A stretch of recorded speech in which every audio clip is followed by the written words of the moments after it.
नमस्कार दोस्तों, आपका स्वागत है वर्ड स्टडी पीके में। आज मैं आपके लिए करंट अफेयर के बहुत ही इम्पोर्टेंट प्रश्नों को लेकर आया हूं, जो कि जीके से संबंधित हैं। आपको परीक्षा में 1 से 2 नंबर देखने को मिल ही जाएंगे। सभी परीक्षा उपयोगी प्रश्न हैं, जो कि करंट अफेयर और जीके तो हर ही प्रश्नों में हर किसी के एग्ज़ाम में आते ही आने हैं और आते हैं। चलिए आइए देखते हैं पहला प्रश्न आपके सामने दिया है। श्रीलंका ने शुरू की भारत की सहायता से क्या की है? जाफना कोलंबो लग्जरी ट्रेन सेवा शुरू कर दी है। किसने की है? श्रीलंका ने शुरू की है। किसकी सहायता से? भारत की सहायता से जाफना कोलंबो लग्जरी ट्रेन। चलिए आइए देखते हैं कुछ इसके इंपॉर्टेंट फैक्ट जो परीक्षा उपयोगी हैं। फैक्ट दिया है, श्रीलंका देश ने भारत की सहायता से तमिलनाडु के बहुत जाफला जिले से श्रीलंका की राजधानी कोलंबो को जोड़ने वाली लग्जरी रेल सेवा शुरू की है। कहाँ से कहाँ तक की है? यह तमिलनाडु के बहुल जाफला जिले से श्रीलंका की राजधानी कोलंबो को जोड़ने वाली लग्जरी रेल सेवा शुरू की है। इसी में अगला इंपॉर्टेंट फैक्ट दिया है, भारत और श्रीलंका सरकार द्वारा शुरू की गई है इनर सिटी से रेल सेवा की शुरुआत कोलंबो के माउंट लाविनिया उपनगर से उत्तर में जाफला के काकेस थोराई बंदरगाह उपनगर तक के लिए शुरू की है। कहाँ से कहाँ तक की है? माउंट लाविलिया उपनगर के उत्तर जाफला के काकेस थोराई बंदरगाह उपनगर तक शुरू की है। इसी में अगला इंपॉर्टेंट फैक्ट दिया है, जिसके बीच की कुल दूरी लगभग 386 किलोमीटर है। चलिए आइए देखते हैं अगला प्रश्न दिया है, एसेल बार्टी ने जीता वर्ष 2022 का Adelaide international one tennis tournament में महिला एकल का खिताब। किसने जीता है? एसेल बार्टी ने क्या जीता है? 2022 का Elliott international one tennis tournament है जो महिला एकल का खिताब जीता है। चलिए आइए आपको दिखाते हैं चित्र के माध्यम से एसेल बार्टी को, जो कि इन्होंने यह खिताब जीता है। ये आप देख सकते हैं चित्र के माध्यम से, ये हैं एसेल बार्टी, जिन्होंने 2022 का एलियड इंटरनेशनल वन का एकल महिला खिताब का पुरस्कार जीता है। ये आप चित्र के माध्यम से देख सकते हैं ऊपर, ये हैं एसेल बार्टी। चलिए आइए देखते हैं कुछ और इसके इम्पोर्टेंट फैक्ट जो परीक्षा उपयोगी हो सकते हैं। अगला इंपॉर्टेंट फैक्ट है, ऑस्ट्रेलिया की खिलाड़ी एसेल बार्टी ने, ये कहाँ की खिलाड़ी हैं? ऑस्ट्रेलिया की हैं। इन्होंने वर्ष 2022 का Adelaide international one tennis tournament में महिला एकल का खिताब जीता है। इसी में इनका इंपॉर्टेंट फैक्ट है दूसरा, कि जिसमें उन्होंने कजाकिस्तान की एलिना को हराकर अपना दूसरा एडिलेड इंटरनेशनल यानी अंतर्राष्ट्रीय खिताब जीता है। वहीं वर्ष 2022 का Adelaide international one tennis tournament का पुरुष का खिताब गैल मॉनफिल्स ने जीता है। किसने जीता है? गैल मॉनफिल्स ने जीता है। चलिए आइए देखते हैं अगला प्रश्न। अगले प्रश्न को देखने से पहले आप सभी से मेरा विनम्र निवेदन है, अगर आपने अभी तक वर्ड स्टडी पीके चैनल को सब्सक्राइब नहीं किया है, या आप वर्ड स्टडी पीके चैनल पर नए यूजर्स हैं, ये आप गोले के अंदर देख सकते हैं, ये है वर्ड स्टडी पीके चैनल, और ये आप गोले के अंदर देख सकते हैं, ये है सब्सक्राइब का बटन। अगर आपने अभी तक सब्सक्राइब नहीं किया है तो आप सब्सक्राइब कर लें, और इसके साथ में ये बेल आइकन घंटी का निशान देख रहे हैं, इसको आल पर लगा लें, जिससे क्या है, हमारी सारी आने वाली वीडियो को नोटिफिकेशन के रूप में आपके पास आती रहेगी। अगर आपको वीडियो अच्छा लगे तो कृपया करके लाइक कीजिए और शेयर तो आप ज़रूर कर दीजिए। चलिए आइए देखते हैं अगला प्रश्न है ये। प्रश्न है, भरत सुब्रमण्यम बने भारत देश के 73वें शतरंज ग्रैंड मास्टर।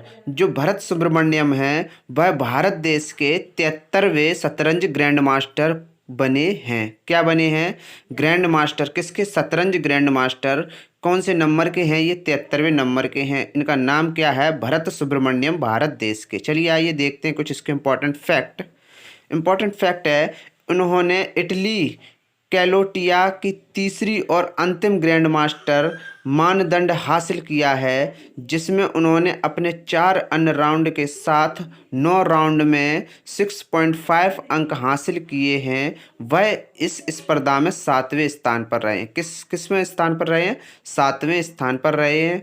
इसी में अगला इंपॉर्टेंट फैक्ट दिया है, हाल ही में भारतीय शतरंज ग्रैंड मास्टर में 70वां ग्रैंड मास्टर राजा ऋत्विक और 71वें ग्रैंड मास्टर संकल्प गुप्ता और 72वां ग्रैंड मास्टर मित्रभा गुहा को चुना गया है। चलिए आइए देखते हैं अगला प्रश्न और उसकी सभी जानकारी। अगला प्रश्न है आपके सामने ये प्रश्न है, साइप्रस में पाया गया डेल्टा क्रोन नामक कोविड-19 का पहला वेरिएंट क्या है? साइप्रस में पाया जा रहा है कौन सा, ये आप ऊपर देख सकते हैं, ये है कोविड-19 का पहला वेरिएंट। साइप्रस में पाया गया डेल्टा क्रोन नामक कोविड-19 का पहला वेरिएंट। चलिए आइए देखते हैं कुछ इसकी इम्पोर्टेंट फैक्ट के साथ। इम्पोर्टेंट फैक्ट दिया है, साइप्रस देश में डेल्टा क्रोन नामक कोविड-19 का पहला ओरिकंट पाया गया है जो कि ओमिक्रॉन से भी तेजी से फैलने में सक्षम है। इसी में अगला इम्पोर्टेंट फैक्ट है, विशेषज्ञों के अनुसार डेल्टा क्रोन क्रोमियन और कोविड-19 वेरिएंट का सम्मिलित रूप से बनकर तैयार हुआ एक नया स्ट्रेन है। इसी में अगला इम्पोर्टेंट फैक्ट है, साइप्रस यूनिवर्सिटी के जीव विज्ञान के प्राध्यापक लियोनडियोस क्रोस्टिकस का इसे डेल्टा क्रोन नाम दिया गया है। क्या नाम दिया है? डेल्टा क्रोन, क्योंकि इसके ओमिक्रॉन जैसे आनुवंशिक लक्षण हैं और डेल्टा जैसे जीनोम हैं। चलिए आइए देखते हैं अगला प्रश्न और अगले प्रश्न की सभी जानकारी। अगला प्रश्न है आपके सामने ये प्रश्न है, अभिनेत्री हर्षाली मल्होत्रा कौन है? अभिनेत्री हर्षाली मल्होत्रा 12वें भारत रत्न डॉक्टर अंबेडकर पुरस्कार 2022 से सम्मानित की गई हैं। ये आप देख सकते हैं ऊपर चित्र के माध्यम से। ये अभिनेत्री हैं हर्षाली मल्होत्रा। इन्होंने क्या किया? 12वें भारत रत्न डॉक्टर अंबेडकर पुरस्कार 2022 से सम्मानित हैं। चलिए आइए देखते हैं इसके इम्पोर्टेंट फैक्ट। इम्पोर्टेंट फैक्ट है, 2015 की फिल्म बजरंगी भाईजान फेम अभिनेत्री हर्षाली मल्होत्रा को 12वें भारत रत्न डॉक्टर अंबेडकर पुरस्कार 2022 से सम्मानित किया गया है। किसके लिए इन्हें किया गया है? अभिनेत्री हर्षाली को बजरंगी भाईजान फिल्म के लिए किया गया है। चलिए आइए देखते हैं और इम्पोर्टेंट फैक्ट। फिल्म में उन्हें सराहनीय प्रदर्शन और अभिनेत्री सिनेमा के क्षेत्र में योगदान के लिए उन्हें महाराष्ट्र के राज्यपाल श्री भरत सिंह किन्होंने दिया है? श्री भगत सिंह कोश्याई से पुरस्कार मिला है। इसी में अगला इम्पोर्टेंट फैक्ट है, महाराष्ट्र सरकार ने आगामी 73वें गणतंत्र दिवस के एक भाग के रूप में डॉक्टर बाबा साहब भीमराव अम्बेडकर की स्मृति में भारत रत्न डॉक्टर अंबेडकर पुरस्कार 2022 समारोह का आयोजित किया है। चलिए आइए देखते हैं अगला प्रश्न और अगले प्रश्न की सभी जानकारी। अगला प्रश्न है आपके सामने ये प्रश्न है, प्रधानमंत्री मोदी चेन्नई में शास्त्रीय तमिल संस्थान के नए परिसर का उद्घाटन किया। ये आप देख सकते हैं प्रधानमंत्री नरेंद्र मोदी जी को, जो ऊपर आपको दिखाई दे रहे हैं। इन्होंने क्या कर दिया है? चेन्नई में शास्त्रीय तमिल संस्थान के नए परिसर का उद्घाटन किया है। चलिए आइए देखते हैं उन्होंने जो उद्घाटन किया है उसकी सभी जानकारी और इम्पोर्टेंट फैक्ट के साथ। किया है, प्रधानमंत्री नरेंद्र मोदी जी ने 12 जनवरी 2022 को चेन्नई में केंद्रीय शास्त्रीय तमिल संस्थान CICT के नए परिसर का उद्घाटन किया है। इसी में अगला इम्पोर्टेंट फैक्ट है, नया परिसर पूरी तरह से केंद्र सरकार द्वारा वित्त पोषित है और इसे 24 करोड़ रुपए की लागत से बनाया गया। इसे क्या किया है? यह केंद्र सरकार द्वारा वित्त पोषित है और इसे 24 करोड़ रुपए की लागत से बनाया गया है। चलिए आइए देखते हैं और जानकारी जो परीक्षा उपयोगी हो सकती है इसी प्रश्न की। जानकारी है, CICT शोध कार्य करके शास्त्रीय तमिल के प्रचार प्रसार में योगदान दे रहा है। इसी में अगला इम्पोर्टेंट फैक्ट है, प्रधानमंत्री मोदी ने पूरे तमिलनाडु में 11 नए सरकारी मेडिकल कॉलेज का भी उद्घाटन किया है। क्या किया है मोदी जी ने? पूरे तमिलनाडु में 11 नए सरकारी मेडिकल कॉलेजों का भी उद्घाटन किया है। चलिए आइए देखते हैं अगला प्रश्न। अगला प्रश्न है आपके सामने ये प्रश्न है, सर्बानंद सोनोवाल असम के पहले खेल विश्वविद्यालय का उद्घाटन किया है। जिस सर्बानंद सोनोवाल हैं, ये आप ऊपर देख सकते हैं चित्र के माध्यम से। जिस सर्बानंद सोनोवाल असम के पहले खेल विश्वविद्यालय का उद्घाटन किया है। इन्होंने क्या किया है? असम में जो पहले खेल विश्वविद्यालय का उद्घाटन किया है। चलिए आइए देखते हैं इनकी सभी जानकारी। फैक्ट है, केंद्रीय पत्तन पोत परिवहन और जलमार्ग और आयुष मंत्री सर्बानंद सोनोवाल। ये सर्बानंद सोनोवाल कौन है? केंद्रीय पत्तन पोत परिवहन और जल और आयुष मंत्री हैं। इन्होंने डिब्रूगढ़ जिले के चबुआ के असम के पहले खेल विश्वविद्यालय के निर्माण का उद्घाटन किया है। इसी में अगला इंपॉर्टेंट फैक्ट है, इसे श्री श्री श्री अनिरुद्ध देव स्पोर्ट्स यूनिवर्सिटी कहा जाएगा। क्या कहा जाएगा? श्री श्री अनिरुद्ध देव स्पोर्ट यूनिवर्सिटी कहा जाएगा। अगला इंपॉर्टेंट फैक्ट है, यह मेमोरिया सत्तेरिया समुदाय के महान संत के नाम पर स्थापित किया जा रहा है। चलिए आइए देखते हैं अगला प्रश्न। अगला प्रश्न है आपके सामने ये प्रश्न है, प्रधानमंत्री मोदी 12 जनवरी को 25वें राष्ट्रीय युवा महोत्सव का उद्घाटन किया है। प्रधानमंत्री ने क्या किया है, ये आप ऊपर देख सकते हैं चित्र के माध्यम से। इन्होंने 12 जनवरी को 25वें राष्ट्रीय युवा महोत्सव का उद्घाटन किया है। किसका किया है? 25वें युवा महोत्सव का उद्घाटन किया है। चलिए आइए देखते हैं कुछ इसके इम्पोर्टेंट फैक्ट के साथ जानकारी है। प्रधानमंत्री नरेंद्र मोदी ने 12 जनवरी 2022 को कहाँ पर चालू किया है? ये कहाँ पर शुरू किया है? यह उस महोत्सव पांडुचेरी में 25वें राष्ट्रीय युवा महोत्सव का उद्घाटन किया है। चलिए आइए देखते हैं और जानकारी जो परीक्षा उपयोगी हो सकती है। फैक्ट दिया है, उत्सव के हिस्से के रूप में 13 जनवरी 2022 को एक राष्ट्रीय युवा शिखर सम्मेलन का आयोजित किया जाएगा। इसी में अगला इंपॉर्टेंट फैक्ट है, प्रधानमंत्री ने लगभग 122 करोड़ कितने 122 करोड़ रुपए के निवेश से पांडुचेरी में बने एमएसएमई मंत्रालय के एक प्रौद्योगिकी केंद्र का भी उद्घाटन किया है। चलिए आइए देखते हैं अगला प्रश्न। अगला प्रश्न है आपके सामने ये प्रश्न है, कोच्चि जल मेट्रो परियोजना वाला भारत का पहला शहर बन गया है। जो कोच्चि शहर है वह क्या है? जल मेट्रो परियोजना। कौन सी? जल मेट्रो परियोजना वाला भारत का पहला शहर बन गया है। भारत का पहला शहर बनने वाला जल मेट्रो परियोजना वाला कौन सा है? वह है कोच्चि शहर। चलिए आइए देखते हैं इसके इम्पोर्टेंट फैक्ट जो परीक्षा उपयोगी हो सकते हैं। इम्पॉर्टेंट फैक्ट है, कोच्चि है वो केरल दिसंबर 2021 में अपनी पहली नाव के लॉन्च के बाद जल मेट्रो परियोजना वाला भारत का पहला शहर बन गया है, जिसका नाम मुजरिस है। क्या नाम है इसका? मुजरिस है, जो कोचीन शिपयार्ड लिमिटेड द्वारा निर्मित 23 बैटरी चालित इलेक्ट्रिक नौकाओं में से एक है। क्या है?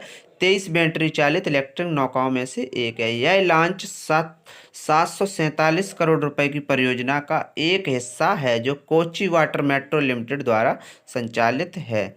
इसी में अगला इंपॉर्टेंट फैक्ट दिया है। फैक्ट है, नावों को वाटर मेट्रो कहा जाएगा। क्या कहा जाएगा? नावों को वाटर मेट्रो कहा जाएगा। चलिए आइए देखते हैं अगला प्रश्न। अगला प्रश्न है आपके सामने ये प्रश्न है, भारतीय रेलवे सुरक्षा बल ने लॉन्च किया है मिशन अमानत।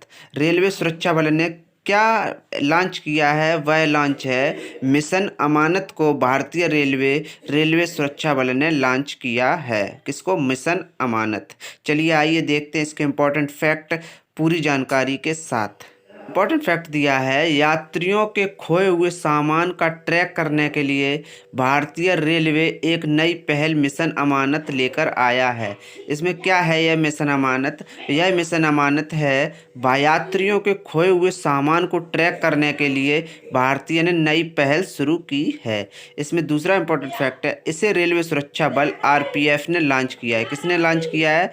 आरपीएफ। इसे किसने? रेलवे सुरक्षा बल ने। इसमें इंपॉर्टेंट फैक्ट है, इसके तहत जोनल रेलवे की आधिकारिक वेबसाइट पर फोटो के साथ खोए हुए सामान और सामान का विवरण पोस्ट किया जाएगा। चलिए आइए देखते हैं अगला प्रश्न। अगला प्रश्न है आपके सामने ये प्रश्न है, गुरुग्राम में स्थापित किया जाएगा भारत का पहला हेली हब। जो भारत का पहला हेली हब है वह कहाँ पर स्थापित किया जाएगा? वह स्थापित किया जाएगा गुरुग्राम में। गुरुग्राम में स्थापित किया जाएगा भारत का पहला हेली हब। चलिए आइए देखते हैं इसके इम्पोर्टेंट फैक्ट जो परीक्षा उपयोगी हो सकते हैं। जो गुरुग्राम है वह हरियाणा में है और यह हरियाणा के डिप्टी सीएम दुष्यंत चौटाला ने घोषणा की है कि गुरुग्राम को सभी विमानन सुविधाओं के साथ भारत का पहला हेली हब मिलेगा। किसके साथ मिलेगा? सभी विमानन सुविधाओं के साथ भारत का पहला हेली हब मिलेगा। चलिए आइए देखते हैं और इसकी जानकारी जो परीक्षा उपयोगी हो सकती है। फैक्ट है, हेली हब भारत में अपनी तरह का पहला ऐसा होगा जिसमें हेलीकॉप्टर के लिए एक ही स्थान पर सभी सुविधाएं होंगी। क्या होगा? हेली हब क्या है? पहला ऐसा है जिसमें हेलीकॉप्टर के लिए एक ही स्थान पर सभी सुविधाएं होंगी। हेली हब दूसरा इंपॉर्टेंट फैक्ट है, हेली हब गुरुग्राम में बनाया जाने वाला प्रस्तावित है और औद्योगिक क्षेत्र नोएडा और भिवाड़ी के लिए आसान कनेक्टिविटी के साथ मेट्रो सुविधा के पास होगा। चलिए आइए देखते हैं अगला प्रश्न है आपके सामने। ये प्रश्न है, भारत हेनले पासपोर्ट इंडेक्स में 83वें स्थान पर रहा है। ये आप देख सकते हैं, भारत हेनले पासपोर्ट है जो इंडेक्स में कौन से स्थान पर रहा है? 83वें स्थान पर रहा है। इसमें इंपॉर्टेंट फैक्ट है, हेनले पासपोर्ट इंडेक्स में भारत का 83वें स्थान पर है जो 2021 में 90वें स्थान पर था और 7 स्थान के ऊपर आ गया है। चलिए आइए देखते हैं इसकी और जानकारी। हालांकि 2020 में यह 84वें स्थान पर था, जबकि 2016 में भारत माली और उज्बेकिस्तान के साथ 85वें स्थान पर था। इसी में अगला इंपॉर्टेंट फैक्ट है, इंडेक्स में जापान और सिंगापुर शीर्ष पर हैं। इंडेक्स में क्या क्या है? इंडेक्स में जापान और सिंगापुर जो हैं वो पहले स्थान यानी शीर्ष पर हैं। उसी में अगला इंपॉर्टेंट फैक्ट है, जर्मनी और दक्षिण कोरिया संयुक्त रूप से दूसरे स्थान पर हैं। ये कौन कौन है? पहले स्थान पर जापान और सिंगापुर है, दूसरे स्थान पर जर्मनी और दक्षिण कोरिया है। प्रश्न हुए समाप्त। और अगर आपको ये वीडियो अच्छा लगा है तो कृपया करके लाइक कीजिए, कमेंट कीजिए और शेयर तो आप अवश्य कर दीजिए। थैंक यू, धन्यवाद। जय वंदे मातरम। कृपया आप सभी घर पर रहें, सुरक्षित रहें, सतर्क रहें, सावधान।